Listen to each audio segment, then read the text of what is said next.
Welcome to the 5th episode of For the Glory. We're going to be going over the Beaver Stadium game. We have our president and vice president, Lucy and Jonah. We're super excited to get this on and start talking about the Beaver Stadium hockey game. Okay. What did you think about the Beaver Stadium hockey game, Jer? It was freezing cold, but it was a surreal environment. It was so many people. There was like 75,000 fans. 74,000, yeah. Yeah, I mean, for as cold as it was, I was shocked that many people decided to go. It was like -10 for like reference. It was freezing outside. Yeah, I think the feel was -10. I think the degree was like maybe 5 or something like that. It was definitely cold. It was cool to see though. Unfortunately, we did not win, but it did go to overtime, which was cool. It was a very good game. The crowds were great. Student section was great. Band was great. And it was just a really cool experience. I was actually in the band for that game. Instead of having our normal pep band for our normal hockey games in Pogula, we had a relatively large band. It was like over 200 students easily playing for that game. So it was a real like football-esque experience. You had the team walkout, which was really, really cool. Just getting to watch the game itself, I know obviously it wasn't prime conditions. My valves were freezing all over the place. And I did get to do Team Arrival for that, which was so much fun. Because I only did it a couple times for football, but I got to do it for hockey, and hockey has a special place in my heart, so yeah. We got to enjoy that. It was cool. They had the football players down there for a while too. Yeah. Like the football players were walking around during warm-ups. Matt Campbell. Yes, Matt Campbell came out and said something. I think there was some of the coaches. He did the puck drop. He did the puck drop at the beginning of the game, and then they had some coaches that were in like the student section. I think it was like the offensive coordinator and O-line coach. I think. Sure. Don't quote me on it, but like that new staff was there, and it kind of got to be their first experience, which gets me really excited for Penn State football next year and getting into the 2026 Blue Band season, which is not too far away. Hopefully, we're coming into spring, which is nice. So, just another thing hit on that. There was a few like photos that got taken, and if you see like it was like one of the Gavin McKenna goals, and you just see the stadium behind him, and it was just like, oh my gosh, it was beautiful. Yes, if you haven't seen that Gavin McKenna picture, that was really cool, and that really I feel like captured it. And it was a surreal environment, and it was really cool to have that. I hope that becomes something they do more often. Hopefully in a little bit better weather, honestly. Yeah. A little better conditions for the rink, the fans, the players, all of the above. And then next up we have a meeting with the president of the Roar Zone, Jeff Warren. So we are here with the president of Roar Zone, Jeff. Jeff, it's nice to have you on. Nice to be here, I guess, yeah. We just finished up watching Penn State women's hockey versus Mercyhurst. They got their 7th win of the season, correct? Yep, 7. Undefeated. Yes. Against ranked Mercyhurst, too, number 15 in the country. So you've been in Roar Zone, I'm assuming, for a pretty long time at this point through Penn State. What was kind of like your favorite game that you've ever been a part of? I guess I'd probably say that the UConn game last year in Allentown. Oh, yeah. I've been here for a while, but like making it to the first Frozen Four in school history, there's nothing really better than that. And I'm like from that area, and I've seen like probably hundreds of games and however many games in that arena, and just that's probably the loudest I've ever heard it. And that's like, Phantoms, the regionals before when Penn State's been there. Like, it was just incredible. Were you able to do like the little thing afterwards with like the group of people behind Pagula to welcome them back? I was not. I drove from, I was actually like working. So I was off for the semester, but I was just driving up for games. Oh. So that was why. So I missed that. I know, that was a good environment. Yeah. But I know the Roar Zone was like a whole bunch of the Roar Zone came to that. That was crazy. So with that, what was it like then for you seeing the team kind of, struggle early on in the season, start 0-9, and then kind of turn it around? How did the atmosphere change? Did you feel a different energy, maybe within the band, maybe within the student section? What was that kind of experience like for you? I'd say definitely. I was there at like Wrigley, and like when we lost at Wrigley, like we thought we won. We thought we had the shootout, and then won the shootout, and then it was like a double tap, and it was just like, oh geez. And then it's like, Notre Dame goes and wins it in the shootout, and you're just like, they were last in the Big Ten, and you're just like, oh, are we gonna get like a point? It was just, And I know when we were back in Pagula, like we were just thinking like, oh yeah, if we win, 9 out of 14 or something, oh then maybe we have a chance. And it was like it just kind of progressively got like louder and louder, as the season went on. And then like the whiteout against Minnesota was just insane. It was, oh my god. What is like your favorite song that comes from the band that when the band starts playing that? What is the song that's like, yes, that one? I'd say either Neck or Bup Bup Ba. Bup Bup Ba is usually towards the end. I guess there's also Swag Surfing. I'm very partial to that. So I guess I'm just like giving every answer. So, I mean, it is the Blue Band podcast, so I guess, kudos to the Blue Band. Thank you. Swag honestly probably is one of my favorite. Now, we're both sousaphones, so it kind of makes Swag our favorite. I mean, most of the band, I would say, loves Swag, but like... Do what you wanna. I'd like to point that out. I like being able to be down here with the student section, because then you get to see what everyone's doing. I don't know. I have fun. I do agree. The Do What You Want is kind of just a fun, you surround you guys. Oh, yeah. I'd imagine it's got to be pretty funny coming in for, like, the first couple games when everybody kind of just, like, all the freshmen are, like, looking around and they see everybody just going, like, and it's just, oh. Thank you, Jeff. It was super exciting to talk to you. I am a member of the Roar Zone. I go to a lot of the games, so it was kind of cool to sit down and talk to Jeff. And we want to pass it off to the president of the Penn State Blue Band, Lucy Schilling. Today, we're joined by Lucy Schilling, president of the Penn State Blue Band and one of the former PR chairs. Lucy, thanks for coming on. Thanks for having me. So we'll start you off just with a quick little icebreaker. What was your favorite Blue Band memory so far? Favorite Blue Band memory? Ooh, I think I have two. Okay. My first one, definitely Rose Bowl. That was amazing. Freshman year, I did not expect to go there. Singing it in parade every time. I was like, oh, we actually get to go there now. And it was just amazing. I love the parade, and I have this core memory of just marching down the street, and the mountains are in the background, and there's snow on them, and it was just really cool. So definitely that. And then second would be the Big Ten championship game last year. And that was a really good memory. I agree. That was one of my favorites. Yeah, just because it was so lost. unexpected. Even though we lost, but that's not the point.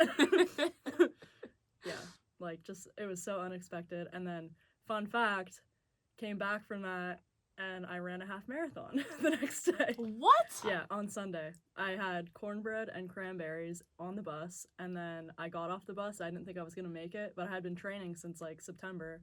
And then I got off the bus and I ran my half marathon. Good for you. Pure adrenaline. And 8 hours of sleep on the bus. Wow. Did you sleep the whole next day? The whole next day you were just out? Yeah. I can't even imagine that. I was exhausted just coming back from the trip. I can't imagine running a half So Yeah, that makes the memory even stand out even more for me. Understandable. Mm-hmm. So looking back into your audition, whenever you auditioned for the Blue Band, sending your video audition, and then got invited to band camp, what was that like as, a young first year coming in? Well, so Penn State was the only school I applied to, pretty much. Really? Yes. And I knew that I wanted to come here, but I actually didn't know if I wanted to be in the Blue Band because I was I guess I was scared about the commitment and what it was going to be like coming into college with a whole new schedule and a whole new place to live, and a whole new commitment on top of that.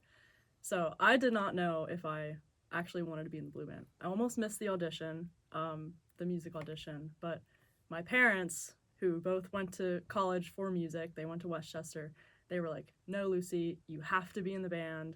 It's going to be the best thing you've ever done in your life. And I'm looking back on that, I'm yes, you were right, Mom and Dad. It is the best thing that possibly could have happened to me. So, so then got invited to band camp. I was so excited because once I submitted my audition, I was if I don't get into the band, I'm going to be really disappointed because I had my mind set and I was I really, really want to be in the band now. So then, we get to auditions and I, met my class, the people I was auditioning with, and we just tried to support each other the whole time. And it was I don't know. It was just great because I knew that even if I didn't get into the band, I had already met a bunch of friends that I knew I could hang out with, and I was already more comfortable at Penn State, and but then it ended up working out for me. So yeah, it was I don't know, it was just like meant to be. I was happy about it. So what made you want to come to Penn State then, if both your parents went to Westchester? That's a good question. I don't know. My aunt went to Penn State, and she came and she brought me, and we did a tour of the campus here. And I just like saw the campus, and I saw kind of like what college life was like here. And I remember walking through like the library with her, and I just saw the kids studying there, and for some reason it made me like super excited, and I just really wanted to study in the library. But then, you know, kind of like looking at Penn State, and like I would watch videos of Penn State, I would watch videos of the Blue Band, and I kind of just like made up my mind. I was like, yeah, definitely want to come to Penn State.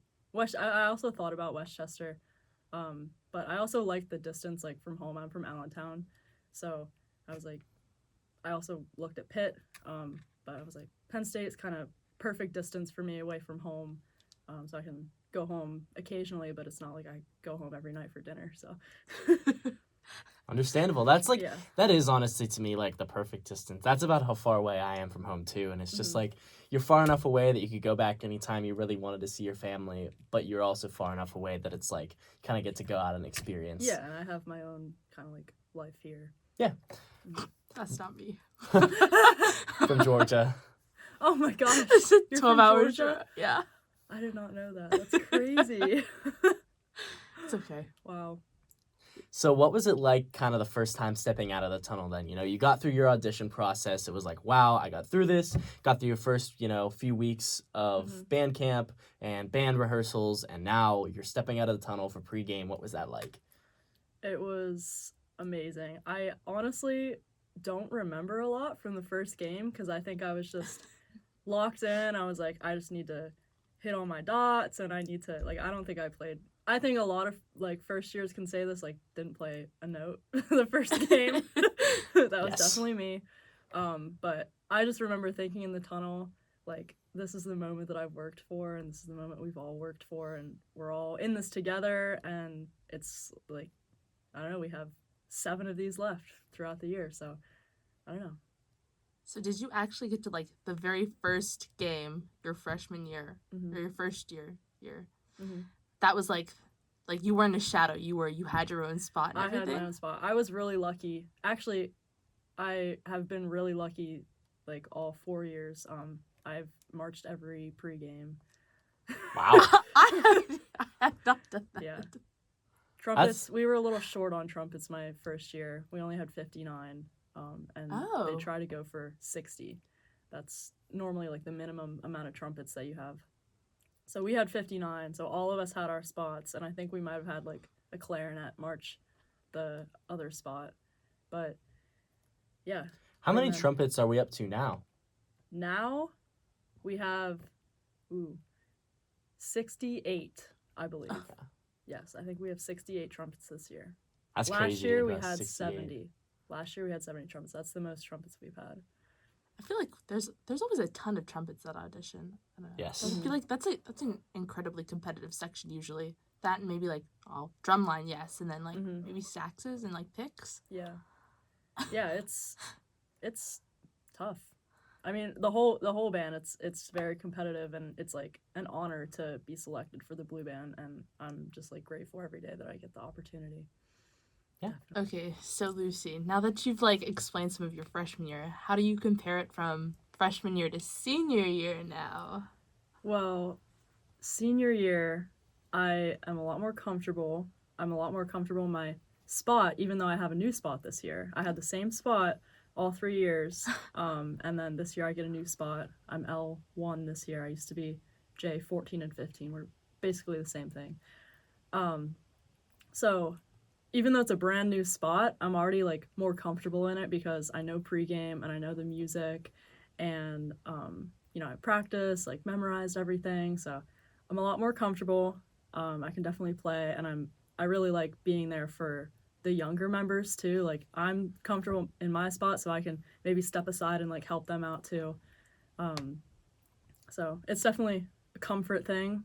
And I'm just also trying to enjoy every single moment because I know it's going to come to an end soon. I was about to ask, like, did it get emotional? Because I know I was like, yeah, that first game. The first game, when we were singing the alma mater in the band room, I, like, teared up a little bit. I did too.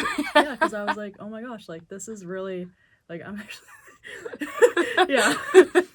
This is, like, I don't know, it's coming to an end, and we've experienced everything we have, and, like, we have the memories, and, like, I have 300 of my best friends here with me, and, I don't know, I'm just, like, really grateful. Understandable. So as you kind of go into that, what are you kind of like looking to do after college and after you graduate? I have no idea.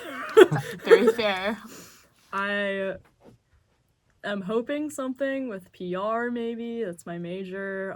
Something with Spanish, also one of my majors. I'm double majoring PR and Spanish, and then I have a journalism minor. So I like writing a lot. I did my internship with the band, the PR chair internship, and then I haven't really done anything else. I was a bartender over the summer, which I loved. That was a lot of fun. So if I don't end up doing anything else, like, I definitely want to try to build a career for myself, but I also really liked just hanging out, bartending over the summer. At the beach, I worked at a little tiki bar, so I'm not really sure, but I will figure it out. Hopefully, eventually. Are you interested in any kind of like leadership position, especially like you had the PR chair and of course you're the president this year? Like, has that kind of sparked your interest in like, I kind of enjoy being able to be in a leadership position? Yeah, I definitely. So another thing I thought of was maybe like grad school, going to grad school for like project management or event management or something like that. So I like leadership is really important to me, and it's something that I always like am striving to like make myself better, and like that helps make my organization better. Definitely something I want to try to continue with, and like, you know, work my way up and like work my like self to be better in whatever position I am. So hopefully something like that'll come along. If I have a job, maybe I can find some kind of grad program that I'm interested in. I looked at something in New York City at NYU, which would be cool. I would love to live in New York for that would be a really while. fun. Yeah. A little too busy for silly. Yeah, different from Georgia. Or State College. To be fair, that's like Yeah. where all the like, especially PR ad jobs, like a lot of comm jobs are up in New Yeah. York City. So Yes. I can't blame you for that. There's a lot of opportunity. It has its pluses. Yeah. My aunt lived in New York City, and she was a writer for Anderson Cooper for a while. So I aspire to be like her. It'd be cool to live in New York. I think everybody should live in like a city for at least a couple months. That's my opinion. If you did end up moving somewhere like New York, of course, there's so much music opportunity. Is that something that you're kind of interested in, like, staying involved in? Oh, yeah, 100%. That one of the reasons I love music is because it's something you can do for the rest of your life. And definitely want to continue with music. Playing music. I also play the piano, so I definitely want to have a piano in my house when I get older. I love just being able to sit down, like if I'm stressed or having a bad day, like I sit down at the piano and it like takes it all away. Even with band, like I go to band if I'm having a bad day, I go to band, and like music is the only thing I think about while I'm there, and it's just like a really good escape from everything else that's going on. So I definitely plan to continue with music. Like county band or orchestra or something. I'm not really sure. I'd want to do a pep band for like sports. I feel like that'd be so cool. Alumni to do. band. Like Yeah. Something like I would want to stick with like marching. Like I don't know if I could go back to concert, but like just something to, you know, enjoy. That outlet. Yes. Yeah, that outlet for music that you just want to be like, I still do this. Yes. 60 years old, I still do this. Yeah. Well, Lucy, it was a pleasure having you on today, and we wish you the best of luck in the rest of your blue band career and, of course, after college. So thank you for coming on today. Yeah, thanks for having me.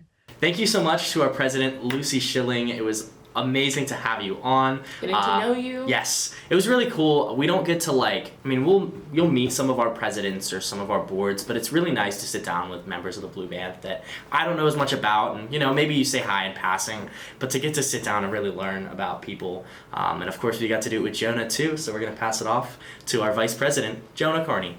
Thank you for joining us, Jonah. Jonah is a vice president of the Penn State Blue Band. He's a junior, and he is a member of the drumline. Jonah, thank you for coming on. Thanks for having me. Of course. We want to start with a little quick icebreaker. What is one of your favorite Blue Band memories? Oh, favorite Blue Band memory. I think I gotta go the Fiesta Bowl. We woke up at sunrise. We climbed this mountain. Oh, Camelback? Is that what it was? Yeah. Oh my goodness, it was so fun. And then just walking into that giant stadium and seeing everything, it was just so cool. I have to agree with you on that one. That honestly is probably my favorite Blue Band memory. When I sit back and think about, all right, what's my favorite moment? And then playing Swag for 7 straight minutes. Yes. That was fantastic. So when you're working, how do you balance the section that's so competitive with the drum line, and you guys have extra rehearsals and so much? How did you adjust to that with how much work you have to put in? Yeah. It's certainly a competitive section, but I mean, we have 3 drumline values, and one of those is one family, one sound, and that one we really apply. No matter the competitiveness between each other and trying to push ourselves to get better, push everybody else to get better, we're all just one family, and that's very apparent. I could ask any one of them for help with anything, and they would immediately help. So, okay, because you're technically a cymbals player. That's technically correct. Yeah. Can I ask, how much, practice do you need to do for the little parade order Yeah. that you do? Yeah. More than I thought, honestly. It's hours and hours of just, we play one measure over and over again to just, get it absolutely perfect. But yeah, the sectionals, they can be grueling, but they're probably one of my favorite parts. I could imagine doing the push-ups. That would be the one thing I'd be like, no, I'm okay. I think the push-ups is probably the coolest part, though. When you guys get down and just start doing that. I do love sitting and watching. I'll always go, after we do the music stuff, I'll go find one of the benches, sit down on the bench, and just watch it. And it's a nice end to the football game. It's just sitting down and watching the drum line play at the end of the game. So Well, thank you very much. So, can you walk us through your audition? You talked about a little bit of what it's like doing it. What was it like auditioning? Was this a true dream for you? Yeah, it was a surreal experience. I was so excited to be there. I'll be honest, the first day I felt pretty atrocious. I just kept messing up simple things, and I just could not get it down, and I was getting really frustrated. But I went home, I just took a deep breath, reviewed everything, got some good sleep, and I came back the next day, and everything clicked. I think the most important thing is to not immediately try to go for perfection, but to realize that you need to make mistakes to learn. I think that's a really good insight to think about, too. Just in anything you do is you're never going to get it perfect, and just always you strive for it, but you allow yourself to not be it, to always continue to push for it. For sure. So, when you were growing up then, did you say, I want to go to Penn State? Or were you, thinking about other schools, and then it was Penn State ended up working out? And then were you, dead set, I'm auditioning for the Blue Band? Yeah, I mean, I was between a few different schools just academically, but I knew if I went to Penn State, I was absolutely auditioning for the Blue Band. It just seemed like such an esteemed organization, and I have I have found that it's been one of the most enriching experiences that I could have had. So do you have any family connection specifically with Penn State, or just music? What started your music journey in general? Yeah. So I'm actually studying music education, and that's largely due to my mom. She was a music educator, and then her and my dad and the rest of my family have been some of my biggest supporters in that area. And then also some of my teachers in the past, Sarah Tidy, Jonathan Walls, Alyssa Ronco, all of those people have just pushed me to be a music educator, because they've impacted my life so heavily that I want to try and do that for other people. And then in terms of Penn State, my sister went to Penn State. She's now at Penn State, Hershey Medical. And I've had a lot of family that came here. And actually my great-great-grandmother cooked for the Penn State football team, which is pretty cool. That's kind of a cool story. Was she like one of their like cooks that was just there all the time, or just like? I think so. Yeah. Huh. We have this picture of her like stirring a pot, like, black and white. It's pretty cool. That's actually really cool. That's a cool like just tribute of history inside your family. Yeah. Those I think to me are like the best stories when you have like a relative that was back then. That's just like, oh yeah, here's a random story, a random fun fact story. I love those. Yeah. So you hold a leadership role inside the Blue Band. We have a lot of different culture inside the Blue Band and a lot of values. What does that mean to you to be a part of it? Yeah. It's absolutely not something I take lightly. It's I was really inspired by a lot of leaders in the past who have impacted my Blue Band journey. Nick Bodie was one of those. I love Nick Bodie. Yes, yeah. He just impacted my experience so much and inspired me to pursue a lot of this stuff. And yeah, in terms of vice president specifically, I sort of work with Lucy as a liaison between the staff and the student membership. And I kind of focus more on the internal affairs I plan the end of the year banquet and the other social events like Broom Ball. Oh, I'm excited for right. Broom Ball. Yeah, The countdown is on. Oh yes. Is there a lot of difficulty within that position? Like, do you find yourself really having to problem solve? And how has that grown you as a person and the future of your career and life? Yeah, great question. Yeah, there's a lot of planning involved, a lot of communicating with people I never would have thought I would have had to communicate with. But yeah, I mean, there's definitely hardships and things that pop up that I'm not expecting, but it certainly has taught me a lot. It's taught me to improvise and adapt pretty quickly. Is there any advice you'd give to any like future people wanting to go for like vice president or just working like with the Blue Band on like that type of level? Yeah. It's again certainly not something to take lightly. It'll be a really big time commitment, a really big energy commitment, but it's so worth it to see the impact that you make on people. I mean, like Nick Bodie made on me, I'm hopefully making that for at least one person. How has being in the Blue Band really like shaped your experience? For someone that's, thinking about, oh, I might want to join it, I'm not sure. What is like, this is like really what I get out of it that makes college so much better?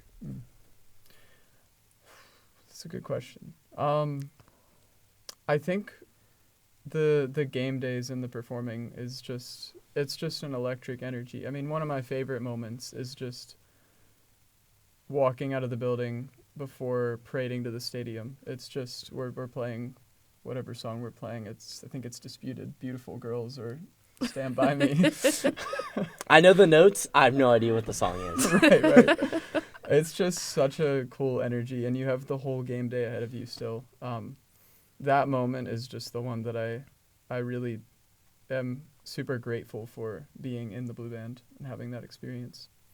So would you consider that like your biggest like game day tradition, or is like what is like that most meaningful thing for like those game days? Would that be it? I would say that would be it, yeah. On a less serious note, one of my favorite game day traditions is it started as a joke, but now it's become an expected thing.